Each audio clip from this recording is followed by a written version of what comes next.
A lot of people have managed to get on board the Z train, as Zendaya has become a big hit throughout the last few years and was already on her way up before she became the next MJ in Spider-Man.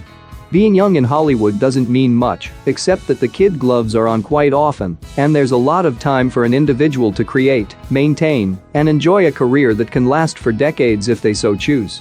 Thus far Zendaya has been firing on all cylinders, even if her movies haven't always, since she's proven to be a big talent on the screen and in the music studio, given that she has a great voice and a wonderful look that a lot of people have locked on.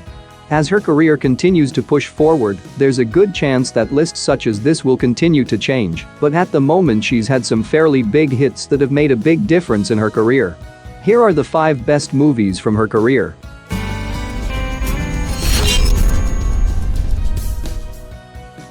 Number 5. Frenemies. You're asking us to choose which one of us gets to live our dream. It's very possible to experience snags in a relationship at a younger age that could last for a lifetime if they're not corrected quickly and without any real animosity being allowed to brew. Avalon and Hallie have that chance, and thankfully in this movie they take it, since the magazine that they start up is something that a young person is fully capable of creating. But the business end is what eventually winds up tearing friendships down, since, let's face it, business is business, and there are a lot of times when it has room for alliances and compromises, but not friendship. In any case, it was a cute family movie. Number 4. Zapped. If you're not wearing pants, please stay out of my personal space bubble, okay? And 2, if a girl is in the bathroom, the girl should be allowed to remain alone in the bathroom. If only an app could make life better, right? If such a thing happened to be possible, you can be almost assured that someone in this day and age would use it and not worry about the disastrous results until later on when they happen to notice.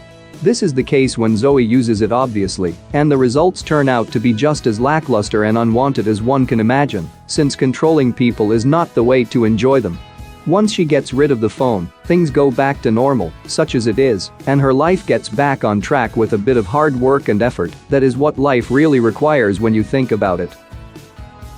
Number 3. Smallfoot. I can't believe what I'm looking at. This is incredible. It's interesting to think what might happen if a mythical creature and a human were to interact. In this movie, the obvious train of thought is that there would be fear, miscommunication, and a great deal of misunderstanding that would come from the realization that the two species were kept apart for good reason.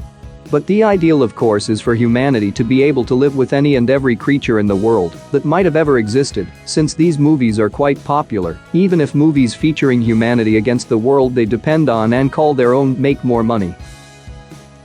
Number 2. The Greatest Showman. I'm sorry, I believe there's only supposed to be one. No, there's meant to be 2.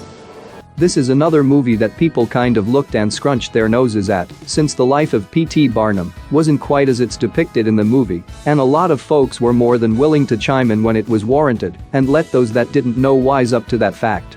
The downside of movies such as this is that anyone and everyone that wants to become a sudden history major on the subject only has to read a few factual accounts in order to make it sound as though they've studied the life of Barnum and all his works extensively throughout the years, when in fact it was just a fun and energetic movie with some if not much basis in reality.